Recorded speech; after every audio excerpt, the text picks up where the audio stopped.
Assalamualaikum teman-teman, masih di bulan tempatnya belajar manajemen dan pendidikan. Kali ini saya akan share informasi seputar sistem informasi berbasis komputer. Nah, buat kalian teman-teman disilakan untuk like, subscribe, aktifkan juga loncengnya supaya kalian tahu apa yang baru dari bulan. Seperti apa sistem informasi berbasis komputer? Berikut selengkapnya. Teman-teman, pembahasan tentang manajemen arsip elektronik itu juga kemudian terkait erat dengan konsep sistem informasi berbasis komputer. Nah, sistem informasi berbasis komputer atau Computer Based Information System itu adalah sebuah sistem informasi yang menggunakan teknologi komputer untuk melakukan beberapa atau bahkan seluruh pekerjaan. Nah, teman-teman, sistem informasi berbasis komputer ini dapat terdiri dari satu unit komputer beserta perangkat lunaknya, atau dapat pula terdiri dari banyak komputer dengan berbagai perangkat pendukungnya seperti printer, scanner, dan lain sebagainya. Teman-teman, adapun komponen-komponen dasar dari sistem informasi berbasis komputer itu setidaknya meliputi yang pertama hardware atau perangkat keras. Nah, ini terdiri atas rangkaian peralatan seperti prosesor, monitor, keyboard, printer, dan scanner. Kemudian juga terdiri atas perangkat lunak atau software. Nah, ini adalah perangkat yang terdiri atas sekumpulan program yang memungkinkan perangkat keras dapat memproses data. Lalu juga terdiri atas basis data. Nah, ini adalah sekumpulan arsip atau file, tabel, relasi, dan lainnya yang saling berkaitan dan menyimpan data serta berbagai hubungan di antara file atau data tersebut.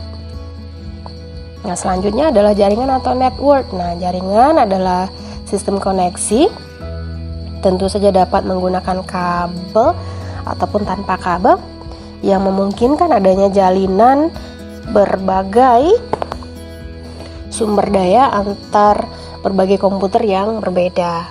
Nah, lalu juga terdiri atas prosedur. Nah, ini adalah serangkaian instruksi mengenai bagaimana menggabungkan berbagai komponen sistem agar kemudian dapat memproses informasi dan menciptakan hasil yang diinginkan. Dan yang terakhir adalah tentunya terdiri atas sumber daya manusia. Nah, ini adalah berbagai individu yang bekerja dengan sistem informasi, berinteraksi dengan alat-alat yang tadi disebutkan, dan tentunya juga menggunakan hasil dari pekerjaan tersebut.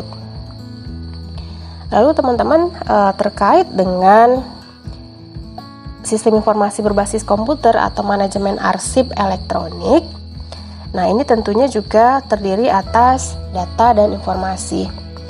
Nah, adapun data itu adalah penjelasan dasar atas segala sesuatu, peristiwa, aktivitas, dan transaksi yang dicatat, kemudian diklasifikasikan, serta disimpan,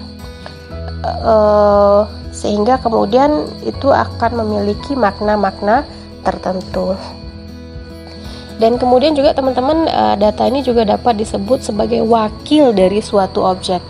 Nah, item data dapat saja bersifat numerik atau angka, dapat juga berupa alfanumerik, angka dan huruf, kemudian dapat juga berupa figur, suara, ataupun gambar. Nah, misalnya juga jumlah pegawai suatu perusahaan itu juga tentu merupakan item data. Dan contoh lain adalah juga misalnya nilai ulangan siswa atau mahasiswa untuk pelajaran tertentu. Itu pun juga terkategori sebagai data. Dan basis data itu tentunya terdiri atas berbagai item data yang disimpan dan diatur untuk dapat kemudian ditarik atau ditemukan kembali. Nah, teman-teman, data ini tentunya diperlukan sebagai bahan yang akan diolah untuk menghasilkan informasi. Nah, informasi itu sendiri adalah data yang telah diatur sehingga kemudian memiliki makna dan nilai bagi penerimanya atau penggunanya. Nah, teman-teman, informasi ini juga diartikan sebagai data yang sudah diolah sehingga bermanfaat untuk pengambilan keputusan. Nah, contohnya yang tadi, nilai ulangan siswa atau mahasiswa itu adalah data.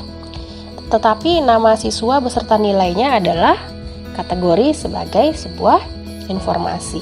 Nah, informasi yang baik tentunya memiliki ciri-ciri. Yang pertama itu haruslah akurat, tepat waktu, lengkap, terpercaya, relevan, terverifikasi, mudah dipahami, dan tentunya juga mudah diperoleh.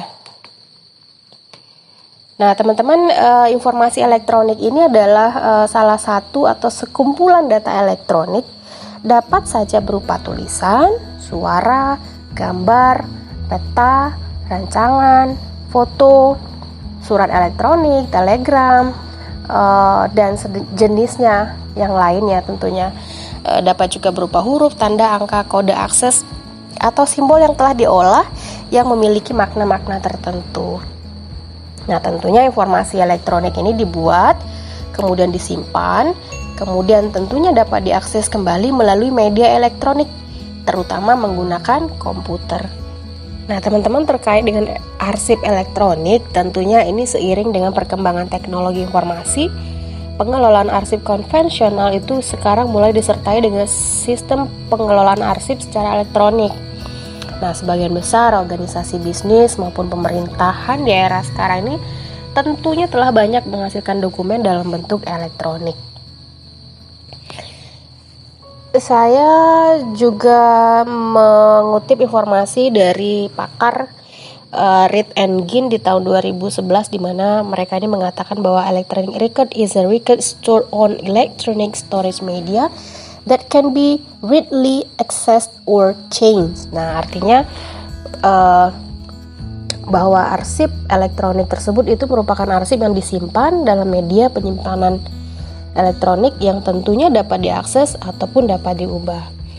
Nah, kemudian Reed and Ginn ini juga menambahkan bahwa electronic records may contain quantitative data, text, image, or sounds that originate as an electronic signal.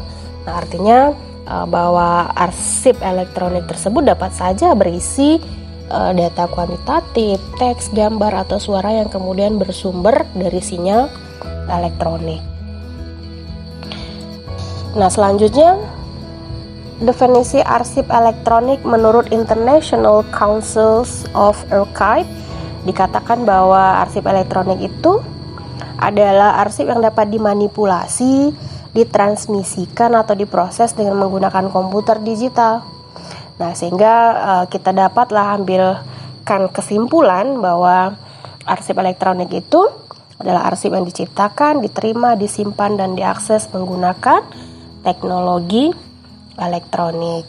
Nah, kemudian International Record Management Trust itu juga mengatakan bahwa arsip elektronik itu setidaknya memiliki atas 4 ciri. Nah, yang pertama adalah 1, ditulis pada media magnetik atau optik seperti tape magnetik, CD-ROM, DVD, hard disk USB atau Universal Serial Bus, dan perangkat penyimpanan digital lainnya. Nah, yang kedua adalah direkam dalam kode biner. Dan yang ketiga adalah diakses menggunakan perangkat lunak dan perangkat keras komputer. Dan yang terakhir adalah mudah dimanipulasi, diperbaharui, dihapus, dan diubah. Nah, teman-teman, demikian saja info kali ini. Cukup singkat, namun saya berharap kalian dapat memahaminya. Silahkan like, subscribe, dan kunjungi kolom komentar untuk menanyakan hal-hal yang barangkali belum kalian kuasai. Demikian saja. Jika menurut kalian video barusan itu bermanfaat, maka disilakan untuk di-share. Demikian saja dari saya. Terima kasih banyak.